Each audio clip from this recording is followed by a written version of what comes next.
Baie welkom by Gemeente Sonder Grense, hier waar jy maar jou koffie mag mors. Jy is ingeskakel op ons YouTube kanaal. Vandag is ons tema Artemis, meer as 'n ruimteskip. Nou ek wonder hoeveel van julle al gehoor het van Artemis. Natuurlik voordat jy die tema van vandag se boodskap gesien het. Sommige van julle weet dalk van die NASA ruimteprogram wat Artemis genoem word. Dit is 'n program van NASA wat die voorloper is van hulle beplande ekspedisie na die planeet Mars toe. Hulle oogmerk is om eers 'n maanbasis te bou in die omgewing van die maan se suidpool. Die projek het 3 fases en die eerste fase is reeds afgehandel. Die tweede fase word beplan vir enige tyd vanaf die 1 April hierdie jaar. Dis nou 2026. Dit sal 'n bemande verkenningsvlug om die maan wees. In die derde fase word beplan om op die maan te land. En dan sal die eerste vrou ook op die oppervlak van die maan geplaas word. Maar sommige van julle was dalk heel onbewus van hierdie projek. En tog het jy al gehoor van Artemis. En miskien is dit omdat jy al Handelinge gelees het, of omdat jy belangstel in antieke kuns en geskiedenis en mitologie. So wie of wat is Artemis?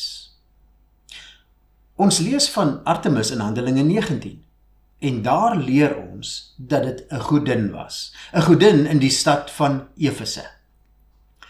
Nou NASA se projek is vernoem na hierdie godin, omdat sy onder andere ook die godin van die maan is.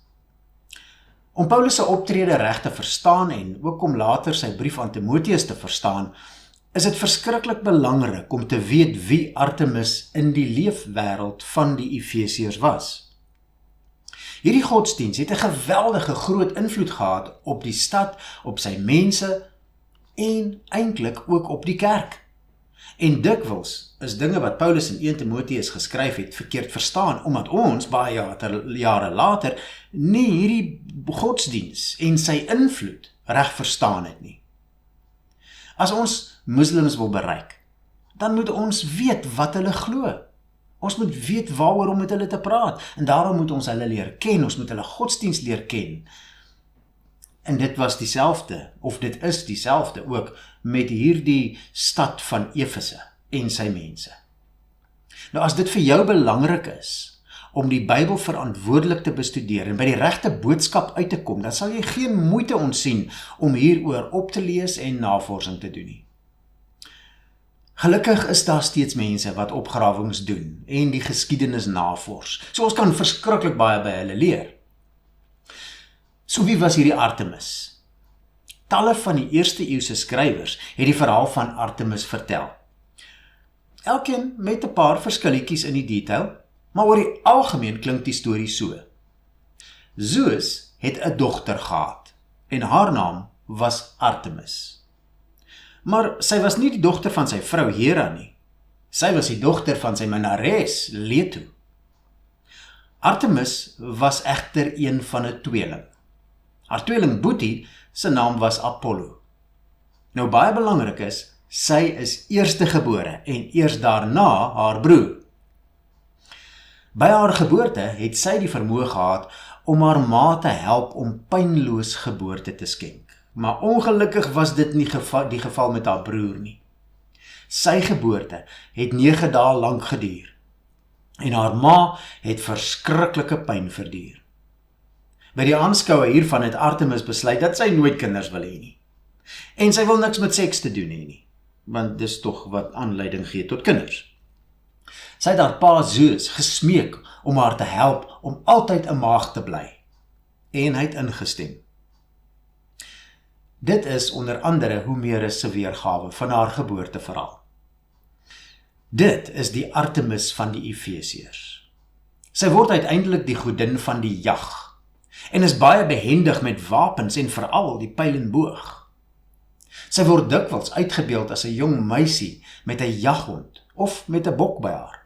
Maar sy is ook die godin van vroedvroue, omdat sy die vermoë het om vroue te help en te red by die geboorte van hulle babas.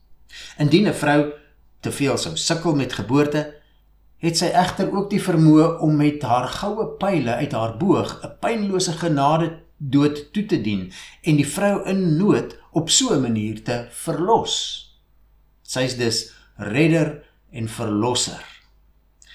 Daar is ander verhale wat uit wat vroeër tye dateer, maar dit was lank voor Paulus in Efese gekom het. Wat belangrik is om te verstaan, en dit is hier waar baie kommentatore 'n fout maak. Ons moet verstaan dat Artemis van die Efesiërs in die tyd van Paulus nie 'n vrugbaarheidsgodin was nie. Inteendeel, haar hoofkenmerk is dat sy 'n godin van maagdelikheid was. En dit het gevolge gehad vir die samelewing waarby ons sal stilstaan in ons studie van die brief aan Timoteus. Sy was anti-seks, maar sy was nie anti-man nie. Sy was byvoorbeeld lief vir Orion, totdat hy dood is. En sy het baie manlike volgelinge gehad. Sy het nooit 'n romantiese verhouding met enige van hulle gehad nie. Wanneer ons by Timoteus kom, gaan hierdie inligting ons help om baie dinge wat moeilik is om te verstaan, beter te verklaar. Wat ons nou moet besef, vir vandag se boodskap, is hierdie godin vir die Efesiërs verskriklik belangrik. Sy is na Zeus die belangrikste Griekse god, en selfs meer so vir die Efesiërs, want sy was die beskermer van die stad van Efese. En op hulle beurt was hulle weer die beskermer van haar tempel. Daar was geen tekort aan geld en vrywilligers om haar tempel te bou en in stand te hou nie. Kom ons staan net vir 'n oomblik stil by haar tempel. Hoewel sy nie net 'n godin vir die Efesiërs was nie, maar vir die hele Asië, was haar tempel in Efese. En hierdie tempel was die grootste godsdienstige tempel in die antieke tyd. Die afmetings daarvan, sê die argeoloog vir ons, was 137 meter lank, 69 meter breed en 18 meter hoog, en het meer as 127 pilare gehad. Nou in daardie tyd was dit beskou as fenomenaal, as een van die 7 wonders van die wêreld. Die vroeëre tempels van Artemis, of dan nou die Romeinse Diana, is vernietig deur vloede en brande en sulke goed. En toe hierdie tempel nou herbou word vir Artemis, het selfs Alexander die Grote aangebied om volledig daarvoor te betaal. Maar die Efesiërs het dit van die hand gewys en al die werk self gefinansier. En hierdie tempel was groter en mooier as al die ander voor hom. Geen ander tempel kon met hierdie een vergelyk word nie. Hierdie tempel het selfs gedien as die bank, die sentrale bank van die provinsie Asië. Die hoeveelheid godsdienstige en politieke en ekonomiese mag wat hierdie tempel verteenwoordig het, was ongeken. Elke huishouding het geweet van Artemis. Hulle het nie net geweet van Artemis nie. Hulle hele leefwêreld was deurdrenk en gekoppel aan die godin Artemis en die aanbidding van hierdie godin. Nou met hierdie inligting in gedagte, kom ons ontmoet vir Paulus waar hy aankom in Efese, in Handelinge 19. Die hoofstuk begin met hierdie woorde. Terwyl Apollos in Korinthe was, het Paulus deur die binneland gereis en in Efese gekom. Daar het hy 'n groepie gelowiges gekry, en dan sê vers 7 vir ons, hulle was altesaam omtrent 12. Vers 8, Paulus het 3 maande lank met vrymoedigheid in die sinagoge geredeneer oor die koninkryk van God en die mense daarvan probeer oortuig. Maar party was koppig en wou hulle nie laat oortuig nie. Hulle het ook in die openbaar die leer van die Here belaglik probeer maak. Toe het Paulus hulle verlaat en die gelowiges afsonderlik geneem en daagliks in die saal van Tyrannus besprekings gehou. Dit het 2 jaar lank so aangehou, sodat al die inwoners van die provinsie Asië, Jode sowel as Grieke, die woord van die Here gehoor het. God het deur Paulus wonderbaarlike dinge gedoen. Selfs doeke of voorskote wat aan sy lyf geraak het, is op siekes gesit en dan het hulle siektes verdwyn. En die bose geeste het hulle uit hulle uitgegaan. En nou sê hulle onthou, daar was 7 seuns van Skeva, en hulle het ook probeer om duiwels uit te dryf in die naam van Jesus. Maar toe het hierdie duiwel vir hulle gesê, hey, wie is julle? Ek ken julle nie. Ek ken Jesus, ek ken Paulus, maar wie is julle? En toe slaat hy vir hulle pimpel en pers, en daar vlug hulle kaal weg van hierdie bose gees af. Die gevolg daarvan was, lees ons in vers 17, al die Jode en Grieke wat in Efese gewoon het daarvan te hore gekom. Vrees het hulle almal oorval, en die naam van die Here Jesus is geprys. Baie van die mense wat gelowig geword het ook gekom en al hulle towerpraktyke openlik bely en bekend gemaak. Heel party van die mense wat toorkunste beoefen het hulle boeke gebring en voor almal verbrand. Hulle het die waarde daarvan bereken en gevind dat dit 50.000 silwermuntstukke werd was. Dit is duidelik dat towery deel was van die Artemis kultus. So het die woord van die Here sy krag getoon en al hoe verder versprei. Vers 23, juist toe het daar 'n groot opskudding ontstaan oor die leer van die Here.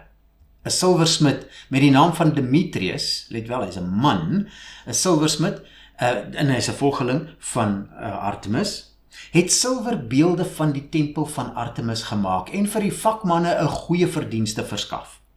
Hy roep hulle en ander mense wat soortgelyke werk doen toe bymekaar en sê vir hulle, mense, julle weet dat ons voorspoed van hierdie werk afhang.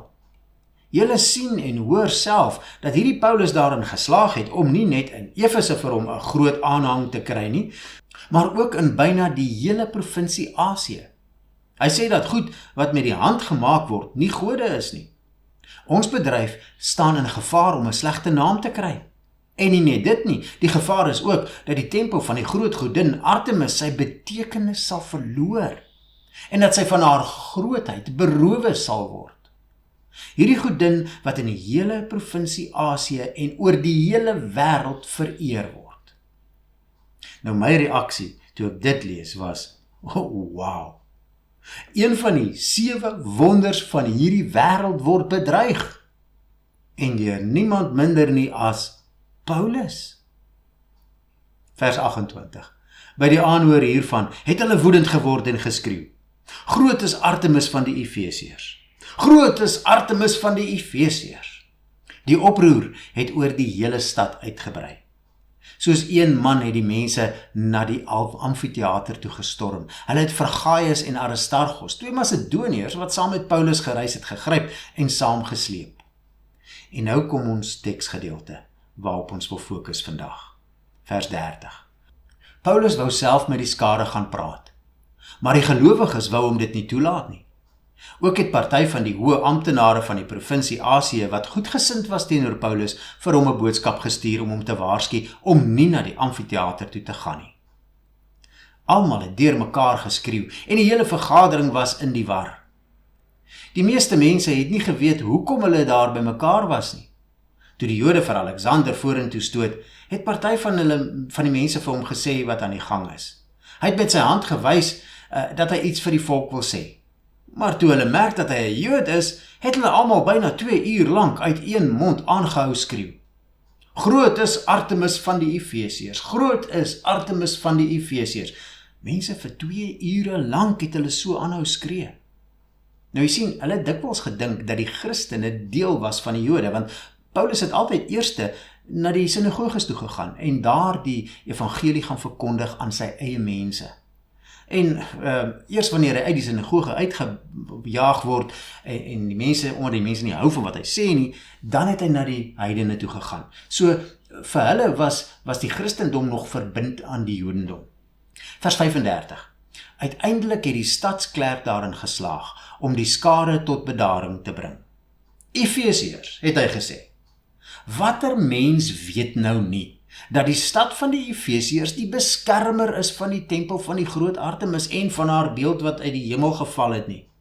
Niemand kan dit betwis nie. Bedaar dus en moenie iets oorhaastig doen nie. Jy sien hoe belangrik Artemis was vir die Efesiërs. Artemis was hulle beskermer. En niemand kan dit betwis nie. En dan dreig hulle so bietjie met die wet en dan gaan die skare uit mekaar uit. Maar wat vang Paulus aan? Besef jy wat hy gedoen het? Neem 'n bietjie in ag.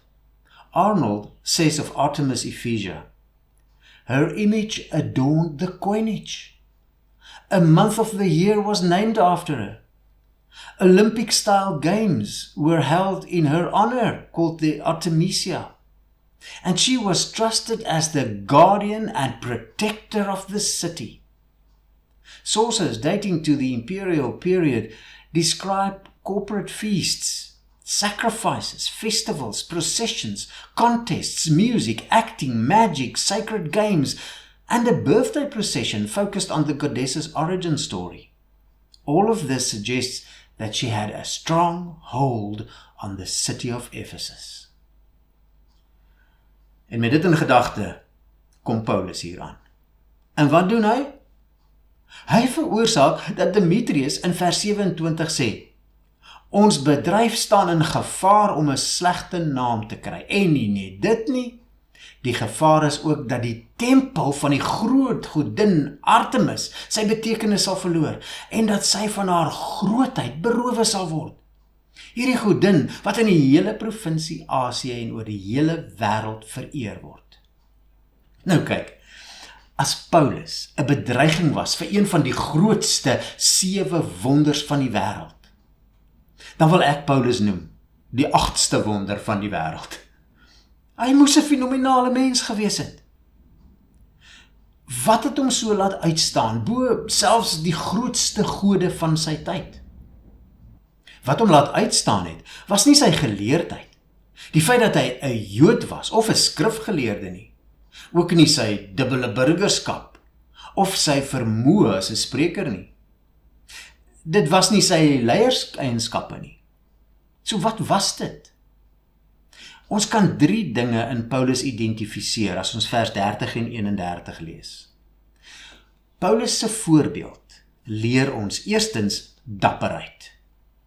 Stel jou voor, 'n skare in oproer reg oor die hele stad, met die kern daarvan in 'n amfitheater.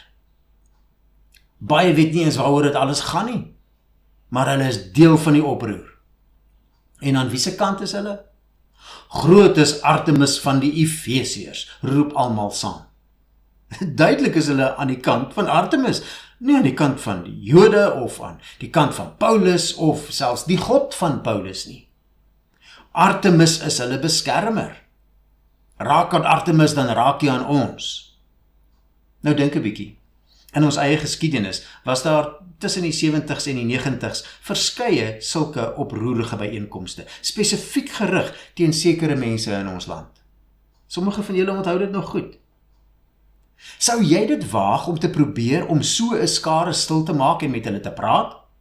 En boonop vir hulle te vertel dat, hey, luister, julle oortuigings is verkeerd. As jy nie met klippe doodgegooi is nie, sou jy 'n neklis gekry het en lewend aan die brand gesteek geword het. En hier kom Paulus. En hy dring aan, ek wil met hierdie mense praat. Mense, dit is dapperheid. Die medegelowiges tree tussen beide. Wag Paulus, dis nie 'n goeie ding nie. Ons gaan jou verloor as ons jou toelaat om dit te doen. Dis so duidelik soos daglig dat jy doodgemaak gaan word. Hierdie situasie gaan jy nie oorleef nie. Maar dis nie al nie. Daar was vername manne. Hulle word die Asiarchs genoem. Ongelowiges in Efese wat gehou het van Paulus. En hulle is bekommerd oor Paulus. Hulle weet dis hy wat hierdie oproerigheid veroorsaak het. En hulle wil nie hê dat hy iets moet oorkom nie. En ook hulle waarsku hom. Asseblief Paulus, bly weg van die amfitheater af. As hierdie volgelinge van Artemis vir jou daar kry, is dit klaar met jou. En uiteindelik luister Paulus. Hy is verstandig. En hy sien af van sy plan om hierdie oproerige skare toe te spreek. Hy luister na medegelowiges en hy luister selfs na ongelowiges wat sy beste belange op die hart dra. Dis verstandig. 'n sig van verligting. Hy neem 'n verstandige besluit en al is hy bereid om sy lewe prys te gee, gooi hy dit nie sommer net onverskillig weg nie. Maar in hierdie hele proses word ons bewus van iets anders. Paulus het vriende gehad. Nie net gelowige vriende nie, maar ook ongelowige vriende. Hierdie ongelowige vriende was ook nie sommer net gewone ongelowige mense nie. Hulle was Asiargs.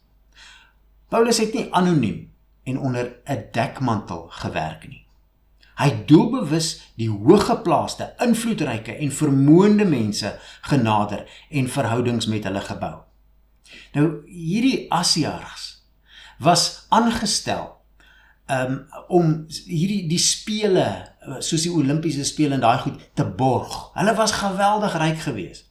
En wanneer hulle gekies word, was dit 'n fantastiese groot eer vir hulle om hierdie verskillende goed te borg. En baie van hulle rondom die aanbidding van Artemis. Nou, dit het vir hulle 'n status gegee in die samelewing. En hierdie status het hulle waarskynlik vir die res van hulle lewens behou. Nou, Paulus kom en hy bou verhoudings met hulle. Maar hy bou goeie verhoudings met hulle. Anders sou hulle nie besorg gewees het oor hom nie. So Paulus leer ons, dapperheid is nodig om 'n effektiewe getuie te wees. En hy leer ons dat verstandigheid nodig is as ons nog meer effektief wil wees. En hy leer ons dat ons dit nie kan doen sonder goeie verhoudings met ongelowiges nie. Maar wat is die onderliggende motivering vir al drie hierdie dinge? Wat dryf hom tot dapperheid, verstandigheid en goeie verhoudings? Wat hom dryf is passie. Passie vir mense wat verlore gaan. Ons sien dit in sy gesindheid teenoor sy eie mense, die Jode. Wanneer hy telkens terugkeer na die sinagoges toe, om eers by sy eie mense uit te kom en hulle te leer. En wanneer hulle hom verjaag en vervolg, dan sien ons sy passie vir alle mense. Hy is so gedrewe om hulle te red, dat hy selfs bereid is om sy eie lewe op die spel te plaas. Dit is sy passie vir mense wat hom dryf om verhoudings met hulle te bou. Alles te word vir almal om sommige te red, dis sy woorde, en nie op te gee met hulle nie. Maar dan kan ons nog verder gaan en vra, waarom het hy so 'n passie vir die redding van beide Jode en nie-Jode? Sy liefde vir mense vloei direk uit sy passie vir Jesus. Jesus het hom gered, Jesus het hom geroep en Jesus het hom gestuur. Alles wat hy doen hy vir Jesus. Of hy eet en of hy drink, of wat ook hy ook al doen, alles doen hy tot eer van die Here. Julle onthou die gedeelte 1 Korintiërs 10 vers 31? Omdat hy 'n passie het vir God, het hy 'n passie vir verlore mense. En dis hierdie passie wat hom in staat stel om met dapperheid, verstandigheid en goeie verhoudings 'n instrument te wees in die Here se hande. Dis hierdie passie wat van hom 'n 8ste wonder van die wêreld maak. Nou voordat jy dink dat ek Paulus verhef tot 'n god en hom net so bo die godin Artemis plaas, waarom is Paulus so 'n uitsonderlike karakter? Want hy het 'n uitsonderlike God. Hy is wat hy is, omdat dit God is wat in hom werk. Die enigste van die 7 wonders van die antieke wêreld wat nog staan is die piramide van Giza. Die tempel van Artemis is verwoes. Daar's niks oor nie. Maar kyk 'n bietjie na Paulus se werk. Dit het bly staan. As jy vandag 'n gelowige is, dan is dit omdat Paulus se werk bly staan het. Paulus se God lewe. Artemis is dood. Sy was nog altyd dood. Paulus se God is die wonder van alle wonders. En dit is ook my en jou God as gelowige. Maar behalwe dat ons in verwondering van God staan, wat beteken dit alles vir my en vir jou prakties? Kan ons ook nie wees soos Paulus nie? Dapper, bereid om my lewe af te lê vir die Here? Verstandig, gewillig om my lewe verantwoordelik aan te wend vir sy werk? En hoe lyk my verhoudings met ongelowiges? As ek nou myself met Paulus wil vergelyk, mense, dan gee ek sommer by voorbaat op. Dit help nie as ek probeer nie. Ek kan nie 'n Paulus wees nie. Maar luister, God verwag nie van jou om 'n kopie van Paulus te wees nie. Paulus was uniek. En jy is ook uniek. God wil jou met jou unieke persoonlikheid, met jou unieke agtergrond en kennis, en in jou unieke omstandighede gebruik. Jy moet net bereid wees om jou lewe te gee. En wat beteken dit? Vir elkeen is dit anders. As jy 'n passie het vir kinders, gee jou lewe vir hulle.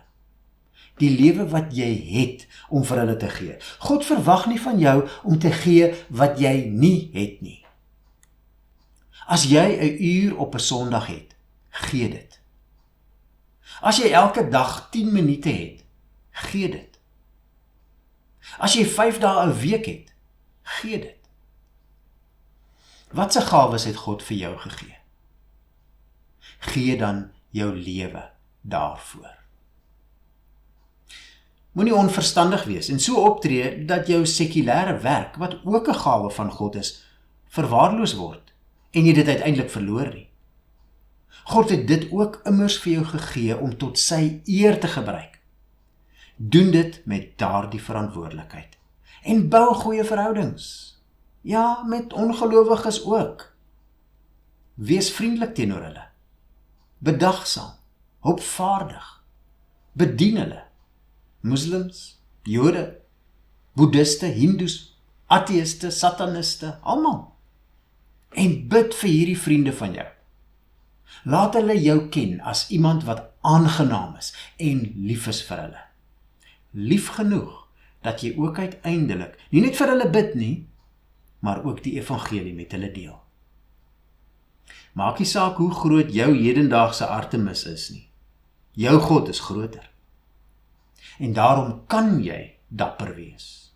Jy kan verstandig wees. En jy kan goeie verhoudings bou. Glo dit en doen dit. Gee die lewe wat jy het. Amen.